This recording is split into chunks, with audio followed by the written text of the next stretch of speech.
आप सभी का हमारे चैनल पर स्वागत है। आज का हमारा टॉपिक है how to use tricks in competition exam. मतलब हम कंपटीशन एग्जाम में ट्रिक्स का इस्तेमाल किस प्रकार से करेंगे। हम देखते हैं कि कंपटीशन एग्जाम में मैथ का पोर्शन अप्रोक्सीमेट जैसे एनडीए में 120 क्वेश्चन आते हैं और टाइम कितना होता है 120 मिनट, मतलब 1 क्वेश्चन पर मिनट एवरेज होगी।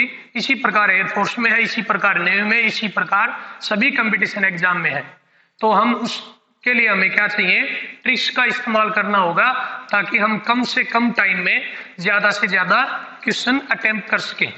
किसी भी कंपटीशन को फाइट करने के लिए सबसे पहला हमें बेसिक्स का ज्ञान होना चाहिए, उसके बाद हमें ज्यादा से ज्यादा रिजल्ट्स याद होने चाहिए और उसके बाद हमें ट्रिक्स की भी नॉलेज होनी चाहिए। आज मैं आपको बेसिक्स में रोजाना वीडियोस में कराता हूं और रिजल्ट्स भी जो याद करने जरूरी है वो बताता हूं। आज हम ट्रिक्स के बारे में बात करेंगे। देखो एक बार मैं वैसे बता देता हूं, मोस्टली हमारा फोकस किस पे रहता है, एनडीए, एयरफोर्स,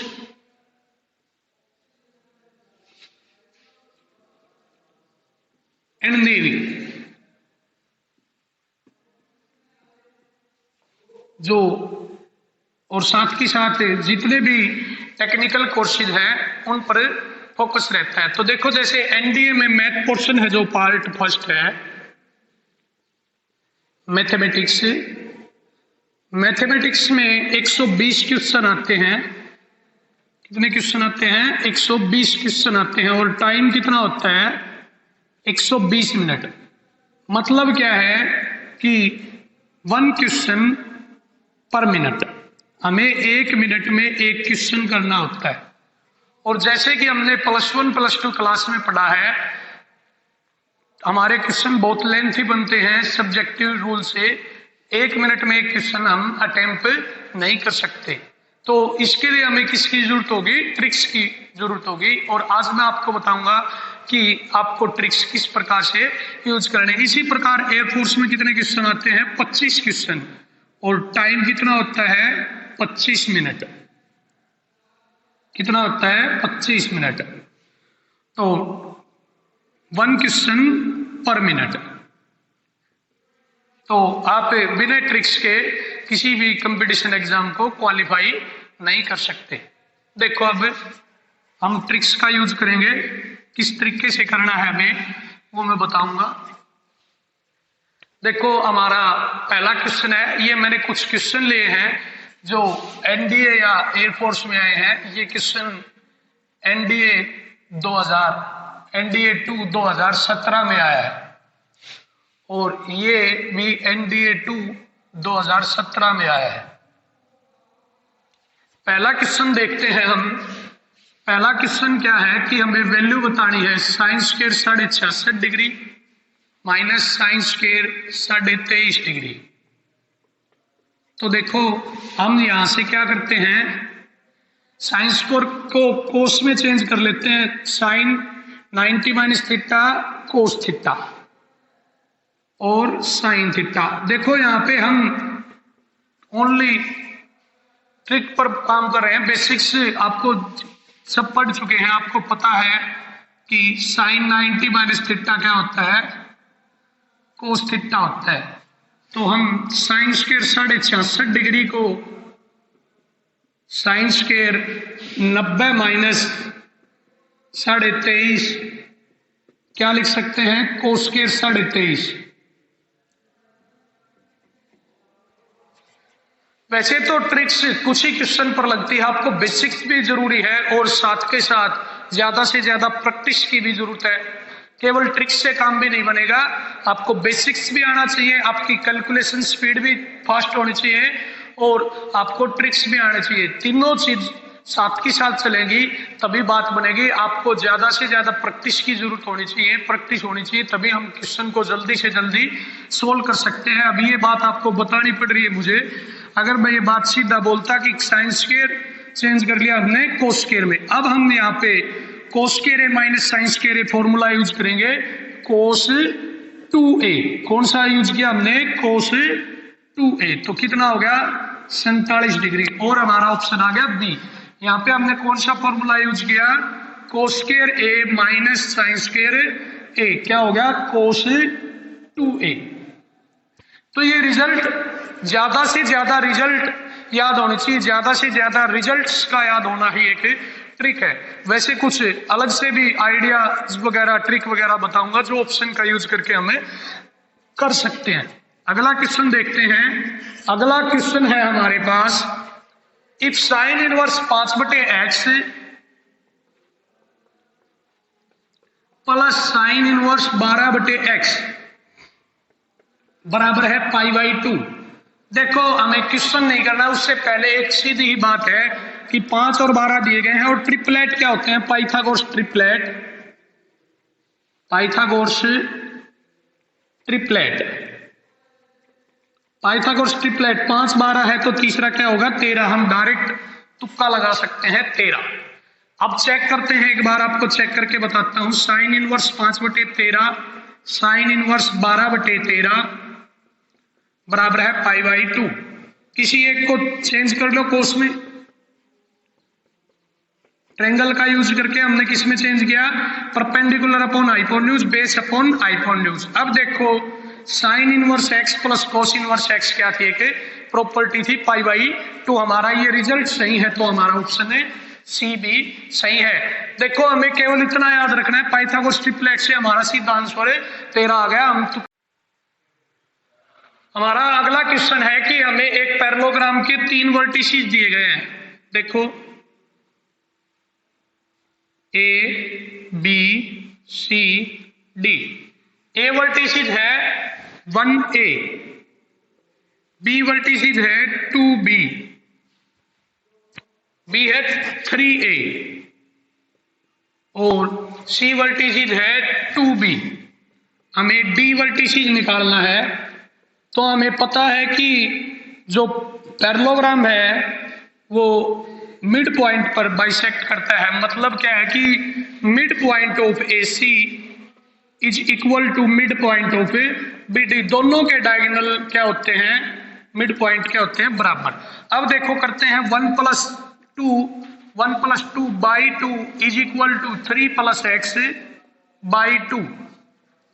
2 से 2 कैंसिल, x क्या आ गया 3 - 3 0, x की वैल्यू क्या आ गई 0। केवल ऑप्शन नंबर 2 में क्या है 0। हमें y की वैल्यू निकालने की जरूरत ही नहीं है। अगर आप चेक करने के लिए निकालना चाहते हैं तो देखो a + b/2 y + a/2, 2 से 2 कैंसिल, y is equal to a + b - a और y की वैल्यू आ गई b, x की 0 y की b। Option B, option number 2 is correct.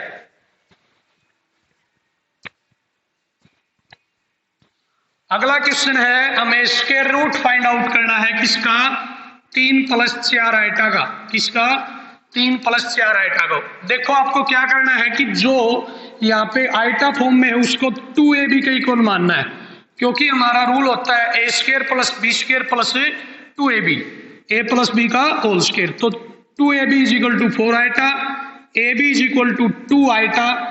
By comparison a को हम मान सकते हैं 2 और b को मान सकते हैं आइटा।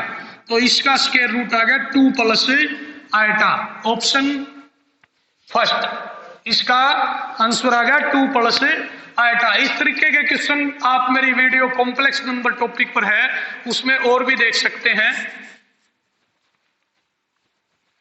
अगला क्वेश्चन है, equation of plane passing through 1 2 3 point दिया गया है एंड पैरेलल टू एक लाइन दी गई है, इस लाइन के पैरेलल है। तो हमें उस प्लेन की इक्वेशन फाइंड आउट करनी है। उस प्लेन की क्या बतानी है, हमें इक्वेशन बतानी है। तो देखो कि जब भी कोई प्लेन या लाइन किसी पॉइंट से पास होता है तो उस प्लेन या लाइन की इक्वेशन को वो पॉइंट क्या करता है, संतुष्ट करता है, स्पेसिफाई करता है। तो जब हम चारों ऑप्शन में 1 2 3 को पुट करेंगे तो left hand side right hand side के बराबर आएगी, left hand side right hand side के बराबर आएगी। उससे अलग एक और बात देखते हैं, and parallel to 3x plus 4y minus 5z बराबर 0। तो हमने +1 क्लास में या 2D की बेसिक वीडियो 3D की बेसिक वीडियो में पढ़ा था कि पैरेलल लाइन में तो पैरेलल दे रखा हो तो इक्वेशन एज इट इज हो जाती है और केवल कांस्टेंट चेंज होता है। तो देखो 3x plus 4y minus 5z इतना हिस्सा किस ऑप्शन में है, इसमें नहीं है तो ऑप्शन कैंसिल। इस ऑप्शन में है, इस ऑप्शन में भी है और इस ऑप्शन में भी है, तो पैरेलल से हमारा एक ऑप्शन तो होगा कैंसिल। अब बाकी को देखते हैं, 1 2 3 पुट किया, 3 एकम 3 8 और -15 प्लस 14 बराबर है 0। 8 3 11 और 14 25 -15 10 बराबर है 0। तो 10 बराबर 0 नहीं होता, तो ये ऑप्शन गलत है। दूसरे में पुट करते हैं, 3 एकम 3 4 दूनी 8 5 3 15 प्लस 4 8 3 11 4 15 -15 0 0 बराबर है 0। तो ऑप्शन 3 वाली जो इक्वेशन है उसको हमारा पॉइंट संतुष्ट करता है, तो ऑप्शन 3 करेक्ट है। ऑप्शन 3 हमारा आंसर होगा। देखो हमने यहां से किस तरह किया है कि जो पॉइंट दिया गया हो वो प्लेन हो या लाइन हो उसकी इक्वेशन को संतुष्ट जरूर करेगा। अगर हम बेसिक मेथड से करते तो क्या होता कि हम पैरेलल लाइन की एक इक्वेशन मानते और फिर उस पॉइंट को पुट करते, वहां से के की वैल्यू फाइंड आउट करते और के को वापस पुट करते। ये प्रोसीजर में हमारा कम से कम 2 या 3 मिनट का समय लगता और हमारा पेपर पूरी तरह सोल्व नहीं हो पाता।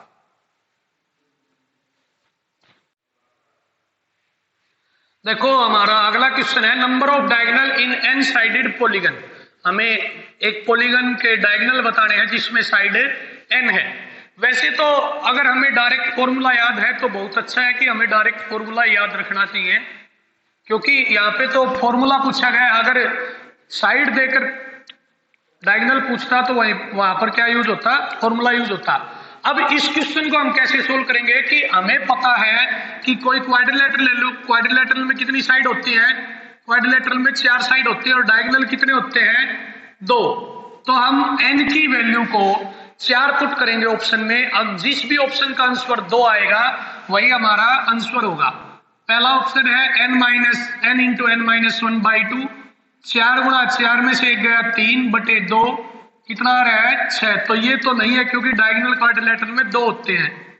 दूसरा यूज करते हैं, क्या है n into n minus 3/2, 4 4 minus 3 1/2, कितना आ गया 2। तो ऑप्शन 2 में हमारे डायगोनल कितना है 2। क्वाड्रिलेटरल में डायगोनल कितने होते हैं 2, तो बिल्कुल सही ऑप्शन नंबर 2। वैसे हमें अब फॉर्मूला भी याद रखना है, number of diagonal in A polygon. Polygon क्या होती है, बहुभुज जिसकी बहुत सारी भुजाएं हो, और डायगोनल हिंदी में बोलते हैं विकर्ण। अब अगला क्वेश्चन देखेंगे। अगला क्वेश्चन क्या दिया गया है कि एक सीरीज दी गई है 0.5 plus 0.55 plus 0.555 up to n term. इसका क्या निकालना है हमें, सम। अगर हम इसको सब्जेक्टिव मेथड से चलते हैं तो कम से कम हमें 5 मिनट लगेंगे। ये हमारा 9th चैप्टर है सीक्वेंस एंड सीरीज APGPHP का +1 क्लास का, उसका क्वेश्चन है। तो देखो हम ट्रिक से कैसे यूज करेंगे। हमने n की वैल्यू क्या मान ली 1। अगर हम n को 1 मानते हैं तो हमारा आंसर क्या आना चाहिए, फर्स्ट टर्म 0.5 क्या आना चाहिए 0.5। अब हम ऑप्शन में n की वैल्यू 1 पुट करके देखते हैं कौन से ऑप्शन का आंसर 0.5 आता है। पहले ऑप्शन में पुट किया 5/9, n की वैल्यू 1 माइनस 2/9, 1 घटा n की वैल्यू 1 है तो 10 की पावर 1 1, 5/9, 1 माइनस 2/9। जब एलसीएम लूंगा तो 10 में से 1 गया 9/10, 5/9। जब एलसीएम लेंगे तो 10 में से 2 गए 8/10, कैंसिल आउट नहीं हो रहे, 5 8 40/90, अप्रोक्सीमेट 0.9 36, 44 आ रहा है, आना कितना चाहिए था 0.5। तो ऑप्शन नंबर 1 क्या है, गलत है। इसी प्रकार हम ऑप्शन नंबर 2 को चेक करेंगे। 5/9 n की value 1, 1 minus 1/9, 1 minus 1/10। 5/9, 1 minus 1/9, LCM लेने पे क्या आया 9/10। 9 से 9 को कैंसिल किया, 5/9, एलसीएम लेने पे क्या आया 9/10। 9 से 9 कैंसिल, 5/10 0.5, और यही हमारा सम था 0.5। तो ऑप्शन नंबर 2 इज करेक्ट। कई बार क्या होता है कि n की वैल्यू 1 लेने से 2 ऑप्शन भी बन जाते हैं, ठीक है, तो उस जगह हम n की वैल्यू को चेंज कर लेंगे, 2 भी ले सकते हैं। कई बार अगर आंसर 2 ऑप्शन बने हो तो हमें जरूरी नहीं है कि n की वैल्यू 1 लेनी हो, हम 2 ले लेंगे। 0.5 और 0.55 सम क्या आना चाहिए 0.7। तो फिर क्या हो जाएगा, एक ऑप्शन सिलेक्ट हो जाएगा वहां पर। अगला क्वेश्चन है, एक हाइपरबोला दी गई है, उसकी हमें क्या निकालनी है, फोकाई। हाइपरबोला, पैराबोला, एलिप्स ये आप +1 क्लास में पढ़ चुके हैं। अब हम केवल ट्रिक पर काम कर रहे हैं, डिटेल में नहीं बताऊंगा। डिटेल में जब आपको बेसिक वीडियो अपलोड की जाएगी आप उसमें देख सकते हैं। क्या दी गई है हाइपरबोला की इक्वेशन, 4x² माइनस 9y² बराबर है 1। किस फॉर्म में होती है, फॉर्म होती है x² minus y² is equal to 1, और उसकी फोकाई का फॉर्मूला होता है ±AE0। देखो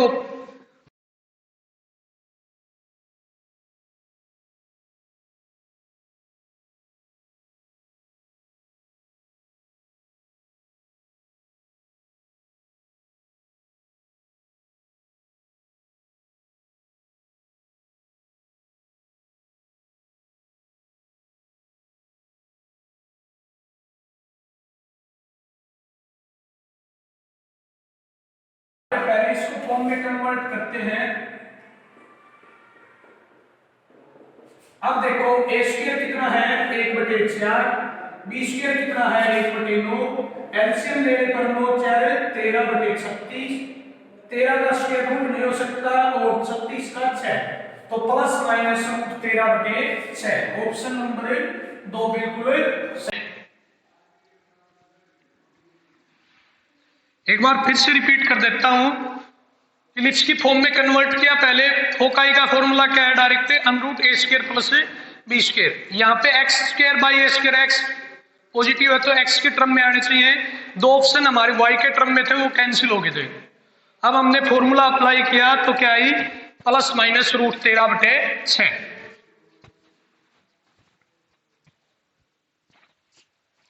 अगला क्वेश्चन है, समेशन r की वैल्यू 0 से n तक है और कॉम्बिनेशन दिया गया है nr। तो इसको हम क्या लिख सकते हैं, nc0 plus nc1 nc2, r की वैल्यू कहां तक है, n तक, ncn, और ये हमें पता है कि रूल होता है 2 की पावर n। नंबर 4। अब साथ के साथ एक और बात बता देता हूं, अगर इवन हो nc0 nc2 nc4 इस टाइप से हो तो क्या होगा 2 की पावर n-1, और अगर ओड हो तो भी क्या होगा 2 की पावर n-1। कोई और भी क्वेश्चन आ सकता है इस प्रकार से, तो आपको ये रिजल्ट भी याद रखने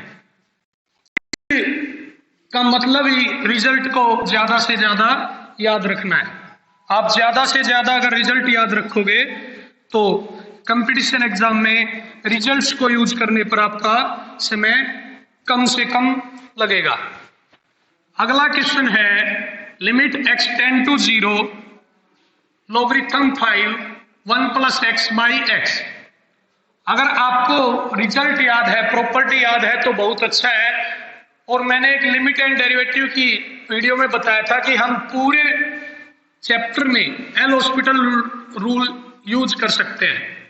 एल हॉस्पिटल रूल क्या था कि जब लिमिट को पुट करने पर अगर मैं यहाँ पे 0 पुट करता हूं तो 1/0 या समथिंग अपॉन 0 क्या होता है, नॉट डिफाइंड। नॉट डिफाइंड बनता हो तो हम किससे करेंगे, डेरिवेटिव से, और डेरिवेटिव में हमें क्वोशिएंट रूल अप्लाई नहीं करना है। तो पहले एक बार लॉगरिथम से देखते हैं।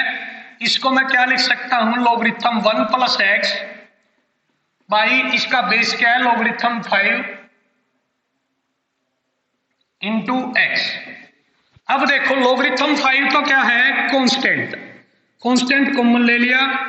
लॉगरिथम का डेरिवेटिव क्या होता है, 1/1 + x, और x का डेरिवेटिव क्या होता है, 1। अब मैं लिमिट को पुट करता हूं तो 1/1 + 0 1, तो हमारा आंसर आ गया 1/log 5। अब हम देखते हैं कि ऑप्शन में कहीं पे भी नहीं है, तो देखो एक को हम क्या लिख सकते हैं, लॉगरिथम e। अब बेस कौन है, 5, तो 5 नीचे लिखा जाएगा बेस में और e ऊपर, तो ये हमारा आंसर आ गया लॉगरिथम बेस 5e। फिर से बताता हूं, पहले मैंने लॉगरिथम का यूज किया। लॉगरिथम का कौन सा रूल लगाया मैंने, बेस वाला, बेस पावर वाला। जो ऊपर है लॉगरिथम a और जो नीचे है वो बेस नीचे, तो बेस था 5 तो मैंने नीचे लिख दिया। अब इसके बाद एल हॉस्पिटल रूल लगाया, लॉगरिथम का डेरिवेटिव 1/1 + x, x का डेरिवेटिव 1। लिमिट पुट करने पर आंसर आया 1/log 5। 1 को लिख सकते हैं logarithm e, power base rule से लॉगरिथम 5e, ऑप्शन नंबर 3।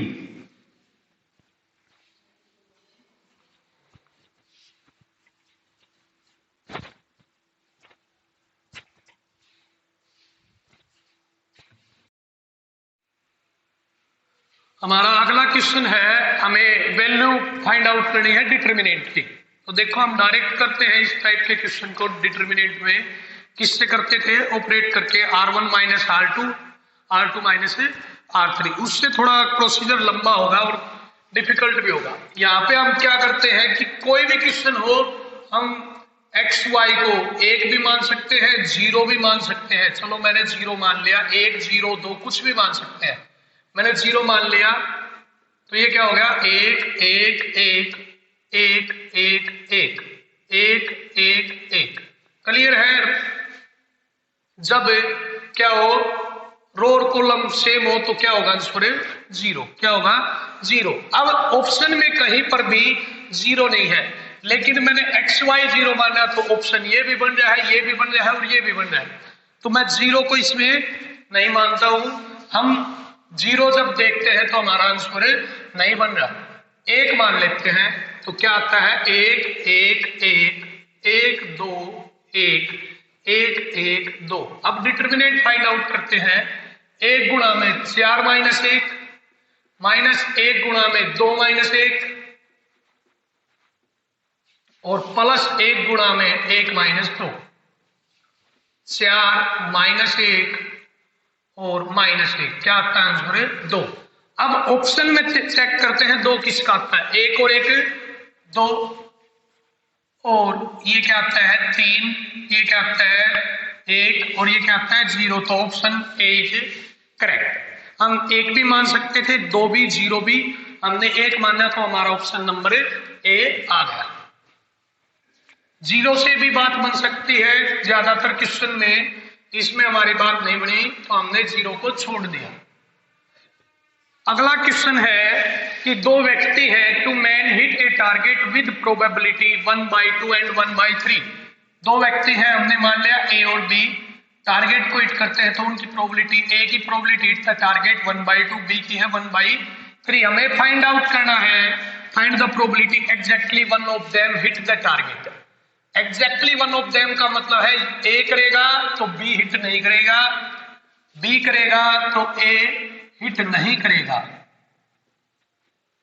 तो A की प्रोबेबिलिटी 1/2, B नोट की 1 में से हमने माइनस किया 2/3, A नोट की 1 में से 1/2 माइनस किया 1/2 और 1/3। 2 3 6 एलसीएम 2 + 1 3/6 क्या आ गया 1/2। क्या आ गया 1/2। यहां पे अगर वो पूछता एटलीस्ट वन ऑफ देम, क्या पूछता, एटलीस्ट वन ऑफ देम पूछ सकता है, इस क्वेश्चन में नहीं पूछा है।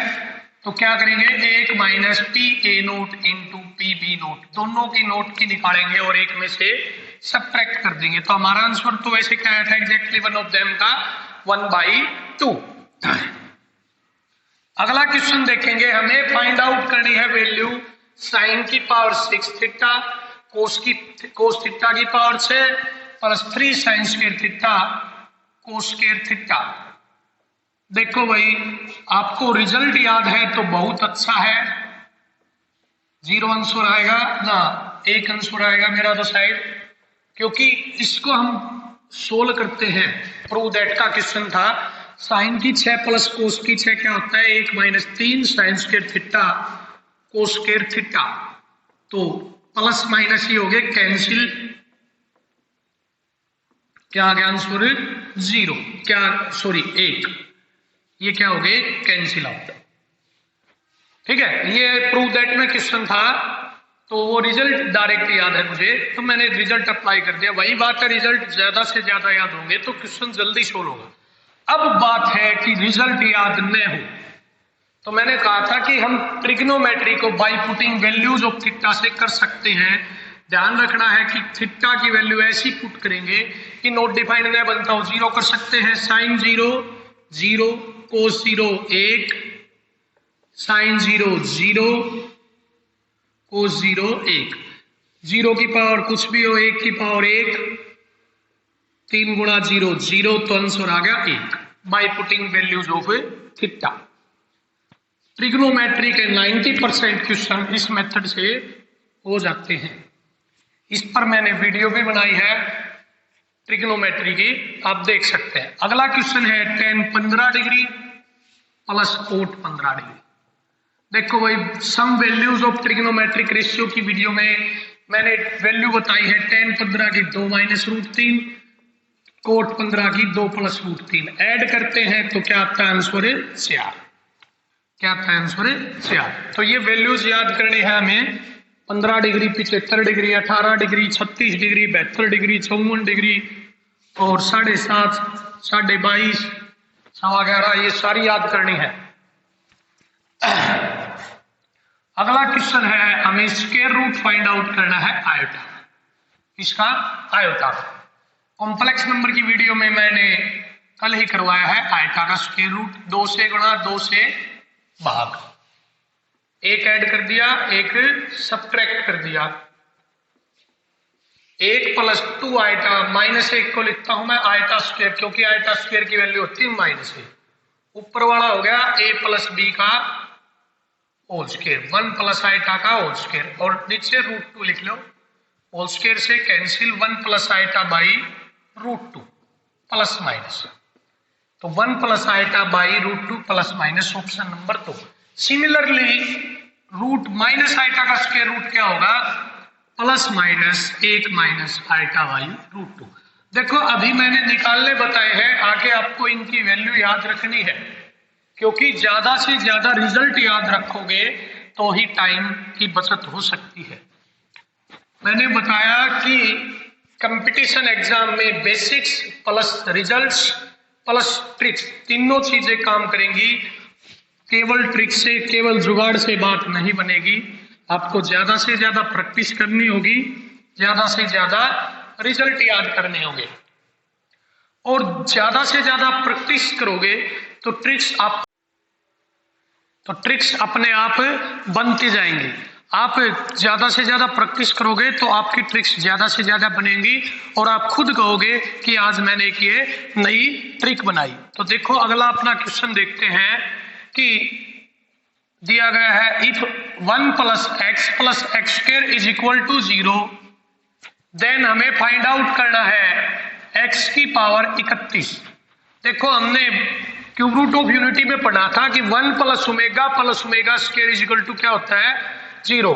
जब हमारे क्वेश्चन से हम कंपैरिजन करते हैं तो क्या होता है कि इट मीन्स x क्या है ओमेगा, x किसके इक्वल है ओमेगा के, तो x को हम यहाँ पे ओमेगा पुट करते हैं, ओमेगा की 31, ओमेगा की 31, ओमेगा की 3 क्या होता है, ओमेगा की 3 होता है 1, ओमेगा की 3 की 10 और ओमेगा की 3 1 और ओमेगा। तो एक क्या, 1 की पावर 10 1 ओमेगा आ गया।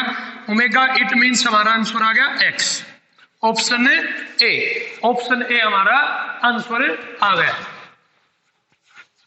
अगला क्वेश्चन है, हमें वैल्यू फाइंड आउट करनी है -1 प्लस √3 आइटा की पावर 48। अब देखो -1 plus √3 iota -1 plus -√3 iota by 2 किसकी वैल्यू होती है, ओमेगा या ओमेगा स्क्वायर। यानी यहाँ पर बाई 2 होता तो हम ओमेगा कर सकते थे, तो मैंने 2 से गुणा किया और 2 से भाग किया। किससे गुणा करते हैं, 2 से गुणा 2 से भाग। जब मैं यहाँ 2 से भाग करता हूं तो गुणा भी करूंगा और बाहर क्या होगी, पावर है 48, क्योंकि यहाँ पर भी क्या है 48 पावर।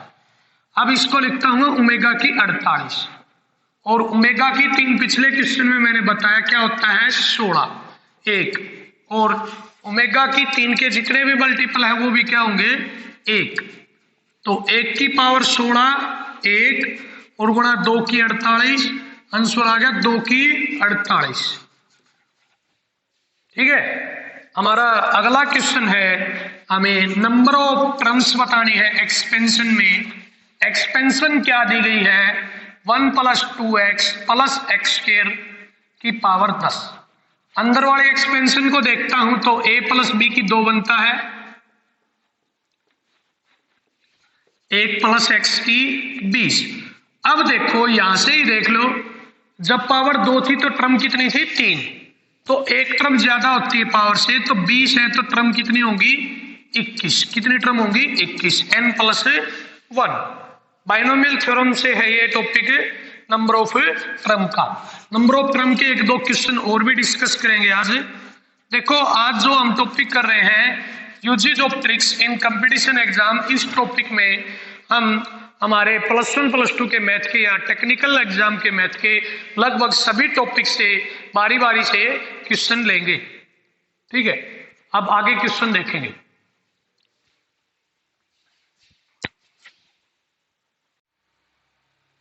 हमारा अगला क्वेश्चन है, number of term in the expansion x + a + x - a की पावर 100। तो हमने पढ़ा था कि इफ a + b की power n plus a - b की पावर n हो and if n is even हो तो नंबर ऑफ टर्म कितनी होंगी, number of term n/2 + 1, n/2 + 1। तो 100/2 + 1 कितनी होगी 51। इसी में बता देता हूं, इफ n इज ओड हो तो क्या होगा n + 1/2, n + 1/2। तो हमारा इवन का रूल लगेगा n/2 + 1, 100/2 50 + 1 51। Option C. एक और एक्सपेंशन भी होती है, यहां पे प्लस साइन था, अगर यहां पे माइनस साइन हो तो ओड के लिए तो सेम है, इवन के लिए क्या है, if n is even number of term क्या होंगी n/2 ओनली, क्या होगी n/2 ओनली। ठीक है। अगला क्वेश्चन है, इन एक्सपेंशन 1 + x की power 50 the sum of all coefficient, तो all odd coefficient odd power का, तो फॉर्मूला क्या होता है 2 की पावर n - 1। तो 50 - 1 2 की पावर 49 हमारा आंसर हो गया। देखो थोड़ा एक्सप्लेन करके बताता हूं क्या कह रहा है ये। जैसे x + 1 की 2 है, क्या होता है x² + 2x + 1, x + 1 की 3 है, x की 3 + 1 की 3 + 3x² + 3x। देखो क्या कह रहा है कि ओड पावर का sum of coefficient of odd power of x, odd power of x।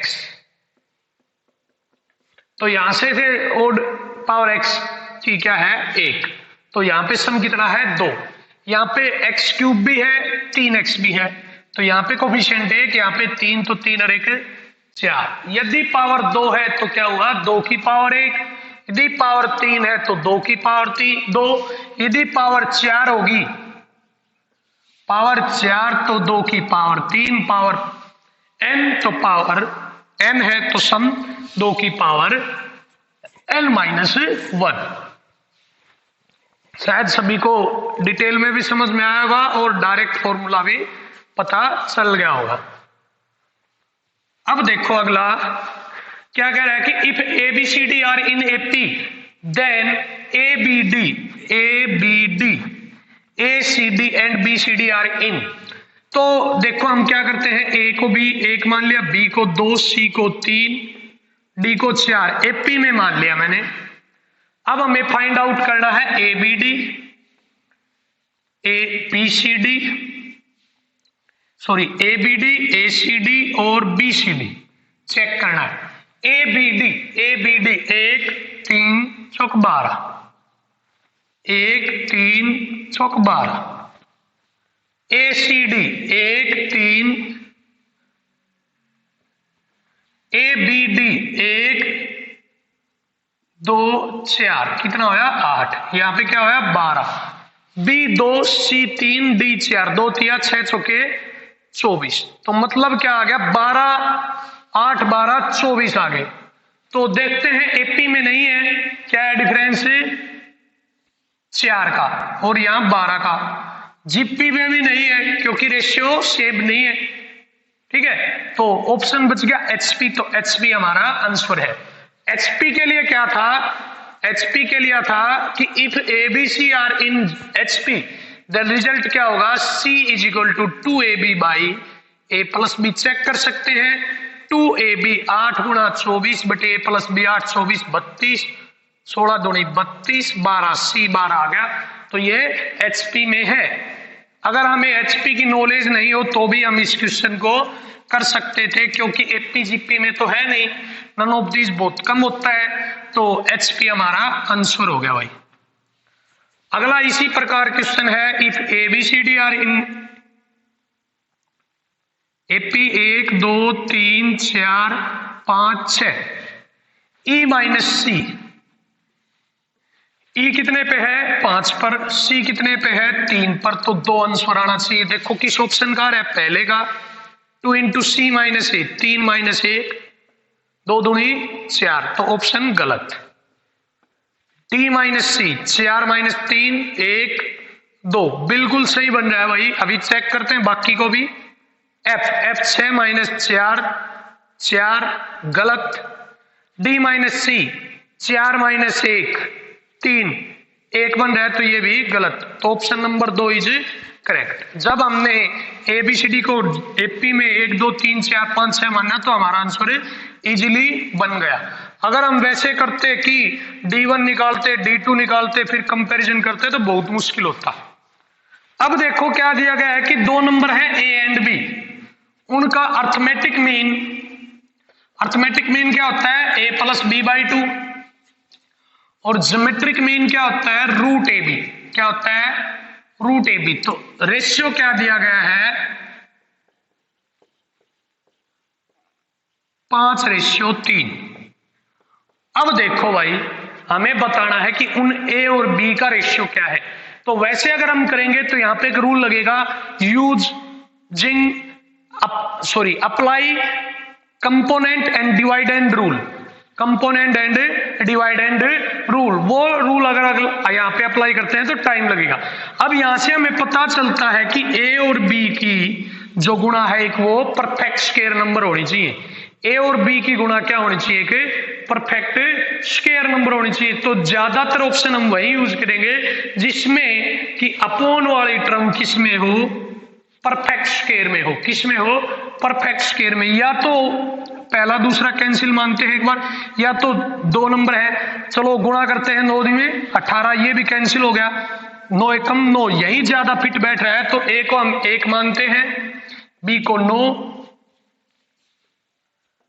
9 एकम 9 3 10/6 और कैंसिल करते हैं 5/3। तो D ऑप्शन बिल्कुल करेक्ट है। हमने बस इतना देखा है कि रूट ए भी है तो ए और बी की गुणा एक परफेक्ट स्क्वायर नंबर होनी चाहिए। ऑप्शन फोर्थ में ही गुणा क्या है, परफेक्ट स्क्वायर नंबर। रूल वगैरह अप्लाई करते तो ज्यादा टाइम लगता भाई। अगला क्वेश्चन है, एक सीरीज दी गई है इनफाइनाइट सीरीज, सम बताना है। तो इनफाइनाइट सीरीज एपी नहीं है, ये क्या है, जीपी। तो ए तो फर्स्ट टर्म आर क्या है, माइनस वाई से गुणा होती जा रही है, तो क्या होता है A upon 1 minus R, X is equal to 1/1 minus minus plus. ये ऑप्शन कहीं पे भी नहीं है, तो चलो ऑप्शन है भाई, पहला ही ऑप्शन है, ऑप्शन पहला ही है। हमने यहां पे सम ऑफ इनफाइनाइट जीपी का यूज किया। अगला हमारा क्वेश्चन है, limit x tend to infinity x plus 6/x plus 1 की पावर x प्लस 4। देखो एक रूल होता है, limit x tend to infinity 1 plus a/x की पावर x हो तो क्या होगा, e की पावर a होगा। अगर मैं इस रूल का यूज करता हूं तो देखो क्या बनता है, डिवाइड कर लिया मैंने पहले, ये हो गया। इसके बाद यहां पे x है तो यहां पे भी क्या होना चाहिए, x, रूल के अकॉर्डिंग क्या होना चाहिए, x। तो मैंने x प्लस 1 से भाग किया, x प्लस 1 से गुणा की, लिमिट ये तो क्या बन गया, e की पावर a मतलब 5। और इससे अलग चल रही है भाई, limit x tend to infinity, ये मैंने डिवाइड कर लिया 1 प्लस 3/x प्लस 1। जब मैं इंफिनिटी पुट करता हूं तो ये तो क्या आता है 1, तो e की 5 आ गई। अब जब हमने ये रूल अप्लाई किया है, देखो पहले मैंने डिवाइड किया, उसके बाद x प्लस 1 से डिवाइड, x प्लस 1 से मल्टीप्लाई, ये तो क्या हो गया e की 5 रूल से। और यहाँ पे डिवाइड करके लिमिट पुट की तो 1, तो 5 गुणा 1 5 e की 5। ऑप्शन नंबर 4 आ गया। लेकिन रूल से देखते हैं तो बहुत लार्ज प्रोसेस हो जाता है। डायरेक्ट बताता हूं, आपको कुछ नहीं देखना है, जो यहाँ पे 2 नंबर हैं 6 और 1, इनको सब्ट्रैक्ट कर देना है। 6 माइनस 1 5, इजी सा हो गया। आप सोच रहे होंगे कि ये क्या बता दिया, ये वैसे ही तुक्का बता दिया। तुक्का नहीं है ये, जब मैंने ज्यादा से ज्यादा क्वेश्चन प्रैक्टिस किए हैं तो मुझे, और जब आप ज्यादा से ज्यादा प्रैक्टिस करोगे तो आपको भी कुछ ऐसी ही ट्रिक प्राप्त होंगी। मैंने कहीं किसी बुक में नहीं पढ़ी, केवल मैंने ज्यादा से ज्यादा इस टाइप के क्वेश्चन के तो मुझे प्राप्त हुआ कि जब हम इनको डिवाइड करते हैं तो हमारा आंसर बनता है। तो मान सकते हैं आप एक तरीके का तुक्का है, लेकिन तुक्के भी तभी कामयाब होते हैं जब आपको ज्यादा से ज्यादा रिजल्ट याद हो, प्रैक्टिस की हुई हो। तो ज्यादा से ज्यादा प्रैक्टिस कीजिए और ट्रिक को प्राप्त कीजिए और ट्रिक अप्लाई कीजिए। अब हम 5-7 क्वेश्चन और भी देखेंगे।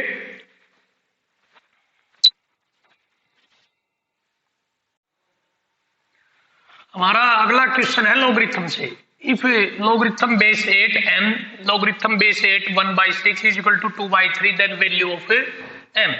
पहले हम यूज करते हैं जब लॉगरिथम मल्टीप्लिकेशन में हो तो क्या करते हैं, ऐड में हो तो क्या करते हैं, मल्टीप्लिकेशन में लिख लेते हैं m/6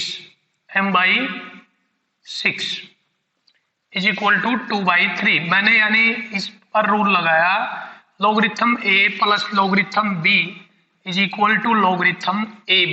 क्या लगाया, लॉगरिथम ab। इसके बाद अब मैं रूल लगाऊंगा logarithm base power rule, logarithm b by logarithm a। तो देखो लॉगरिथम m/6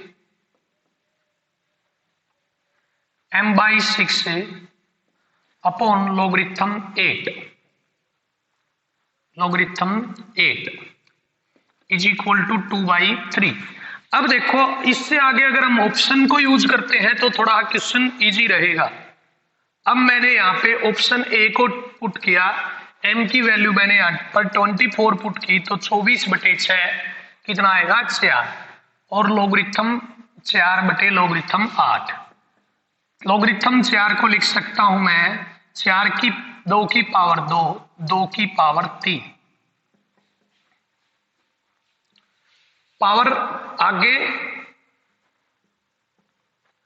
लॉगरिथम 2 से लॉगरिथम 2 कैंसिल, 2/3, 2/3 हमारा रिजल्ट आ गया। तो ऑप्शन ए करेक्ट है।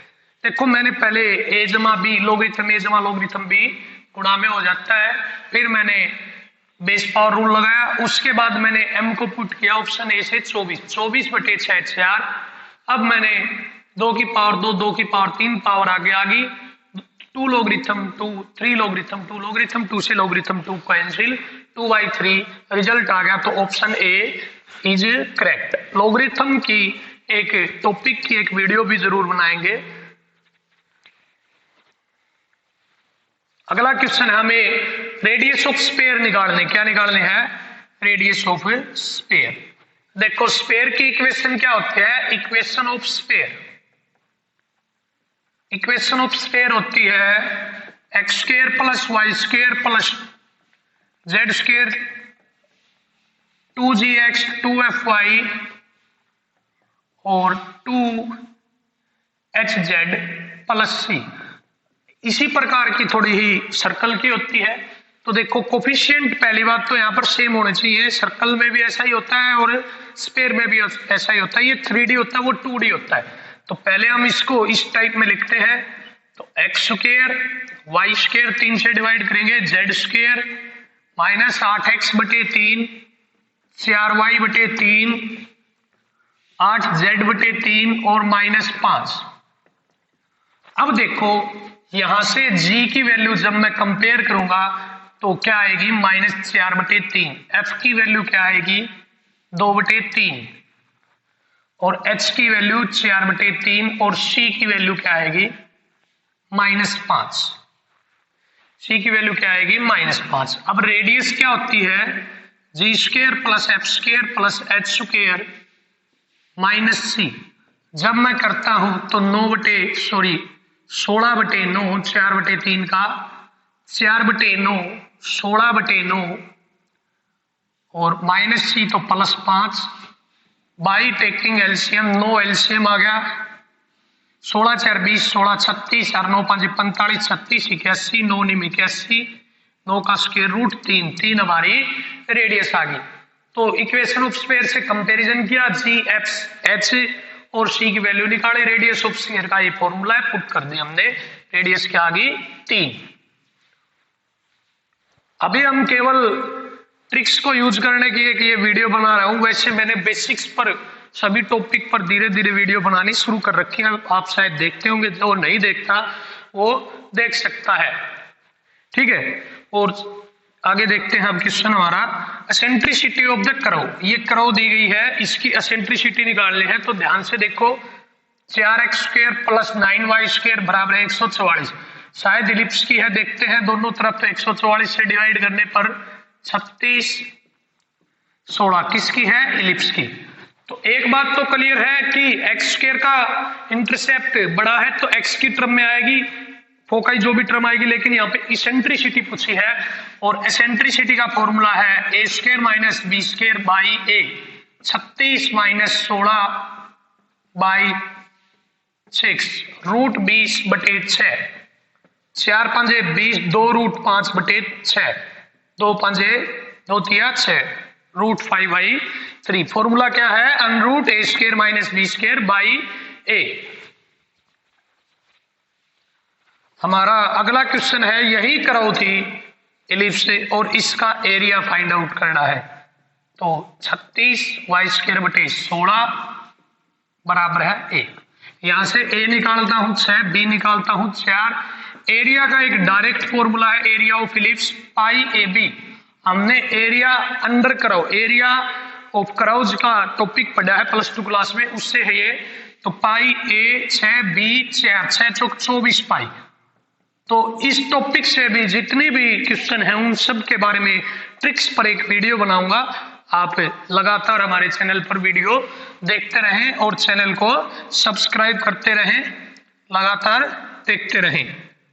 आपको अच्छी अच्छी ट्रिक्स बेस्ड क्वेश्चन मिलेंगे, वीडियोज मिलेंगी। जिससे आप कंपटीशन में अच्छी तरीके से फाइट कर सकते हैं और कामयाब भी हो सकते हैं। देखो क्या दिया गया है, a plus B plus C 0 है, a का मैग्नीट्यूड 3, b का मैग्नीट्यूड 5, c का magnitude 7, a dot B, b dot C, c dot a। बिल्कुल इजी सा क्वेश्चन है, एनडीए 2016 में आया है और एयरफोर्स 2017 4 मई का जो एग्जाम था उसमें भी आया है, हमारी एनसीईआरटी बुक से है। क्या करते हैं हम, a plus B plus C is equal to 0 है, दोनों साइड स्क्वायर करते हैं, a square B square C square 2ab bc 2ca। Algebra का फॉर्मूला है इज इक्वल टू 0, a का मैग्नीट्यूड 3 तो 9, b का 5 25, c का 7 49। ये इस साइड ले गए तो ये क्या हो जाएंगे माइनस के, ए बी बी सी और सी ए जो 2 है वो डिवाइड में आ जाएगा, तो 25 9 34 83 83 बटे 2 हमारा रिजल्ट आ जाएगा। ऑप्शन मैंने इस क्वेश्चन में लिखे नहीं, ठीक है, तो हमारा क्या आ गया -83/2। Squaring on both side by putting value, हमारा आंसर क्या आ गया -83/2। इस पर और भी क्वेश्चन बनते हैं, angle between A and B, angle between B and C, angle between A and C, वो हम वेक्टर की जब वीडियो बनाऊंगा तो हम उसमें डिस्कस करेंगे। देखो आगे क्या दिया गया है, परमुटेशन पर है और कॉम्बिनेशन पर है। क्या दिया गया है, 32T6 is equal to K into 32C6। एक रूल होता है, use NPR is equal to R factorial into NCR।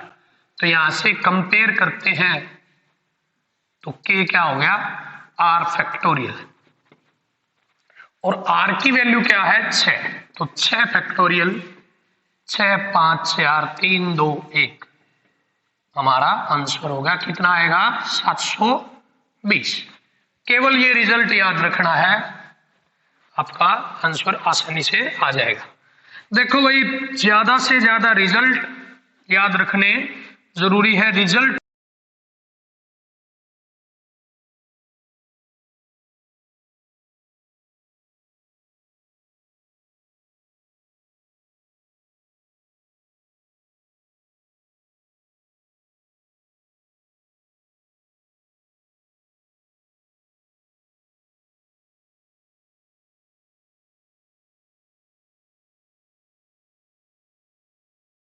Angle same है तो प्रॉपर्टी लगा सकते हैं, sine inverse angle cos cos inverse angle π/2, और जब हम डेरिवेटिव करेंगे तो कांस्टेंट टर्म का डेरिवेटिव क्या होगा 0। सेकंड इनवर्स को cos इनवर्स में चेंज किया, प्रॉपर्टी अप्लाई होगी और π/2 का डेरिवेटिव 0। अगला क्वेश्चन है, हमें प्रिंसिपल आर्गुमेंट बताना है कॉम्प्लेक्स नंबर का, -1 -i। वैसे तो पोलर फॉर्म है, पोलर फॉर्म क्या थी r cos theta plus i sin theta. इसके अकॉर्डिंग हम मॉडुलस, r क्या है मॉडुलस और थीटा क्या है प्रिंसिपल आर्गुमेंट या एम्पलीट्यूड भी बोल सकते हैं, प्रिंसिपल आर्गुमेंट या एम्पलीट्यूड इससे भी कर सकते हैं, या मैंने एक डायरेक्ट फॉर्मूला बताया है tan inverse imaginary part upon real part, tan inverse imaginary part -1 real part -1, tan inverse 1। एक बात तो क्लियर होगी भाई कि 45 वाली सीरीज में होगा, लेकिन tan क्या होता है, देखो आपको यहां पे सीधा टिक नहीं लगाना है 45 डिग्री पे, ये कि वैसे हमारा आइडिया टाइप में है, इससे कई बार गलत भी आ जाता है। आपको ध्यान रखना है कि यहाँ पे इतना करने के बाद क्या करना है, ठीक है। अगर आप यहीं से टिक लगा दोगे तो गलत हो जाएगा। इसमें ये अप्लाई करते वक्त एक और बात ध्यान रखनी है, ऊपर माइनस नीचे माइनस, मतलब tan क्या होता है साइन बाई कोस, साइन भी नेगेटिव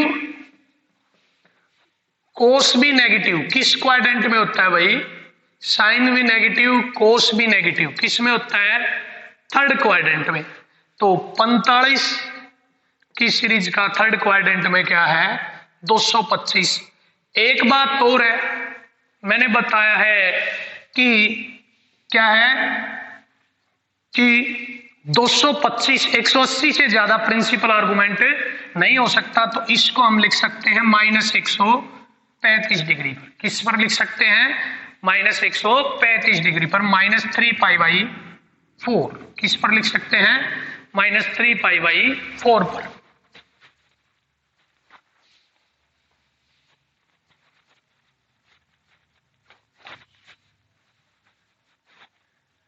क्योंकि -135 किस में आ जाएगा? यहां तक -90 किस क्वाड्रेंट में है? फोर्थ क्वाड्रेंट में, और यहाँ पे -135 थर्ड क्वाड्रेंट में। और प्रिंसिपल आर्गुमेंट की वैल्यू हमेशा -π से π के बीच होती है, हम इसलिए 225 को नहीं ले सकते थे। ठीक है,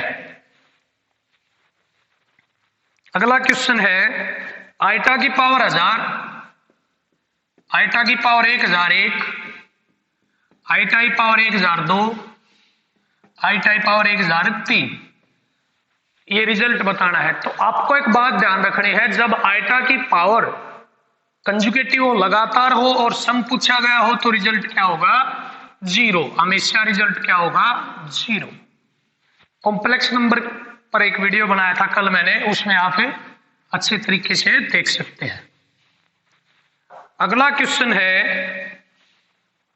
2-8। देखो, इस पर मैं एक पहले ट्रिक बताता हूं, फिर एक्सप्लेन भी करूंगा। यहां से अगर मैं इसको 0 के इक्वल पुट करता हूं तो रिजल्ट क्या आता है? 5। तो आपको क्या करना है? 8 - 5 3, 5 - 2 3, 3 का स्क्वायर जमा 3 का स्क्वायर बाई 2, 9 9 18/2 9। क्या करना है? हमने 5 निकाला, ये ऊपर वाला गैप नीचे वाला गैप, उस गैप का स्क्वायर बाई स्क्वायर का सम बाई 2। ये तो होगी हमारी एक तरीके से ट्रिक। वैसे हम क्या करेंगे कि 2 से जब 5 देखते हैं तो ये फंक्शन क्या होगा? नेगेटिव, और 5 से 8 देखते हैं तो फंक्शन क्या होगा? पॉजिटिव। इस तरीके से आपने +2 क्लास में पढ़ रखा होगा, आप कर सकते हैं आसानी से।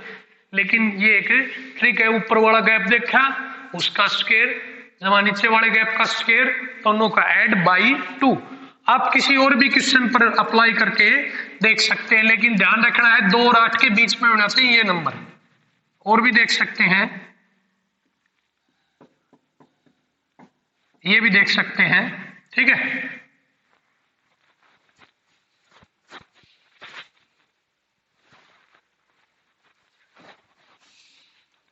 देखो आज हमने क्या सीखा कि आज हमने सीखा कि हम कंपटीशन एग्जाम में किस तरीके से ट्रिक्स का यूज करेंगे और कंपटीशन एग्जाम में किस तरीके से फाइट करेंगे। कंपटीशन एग्जाम के लिए मैंने बताया सबसे जरूरी पहली बात है बेसिक। क्या है सबसे जरूरी? बेसिक। उसके बाद मोर रिजल्ट्स एड टू मेमोरी।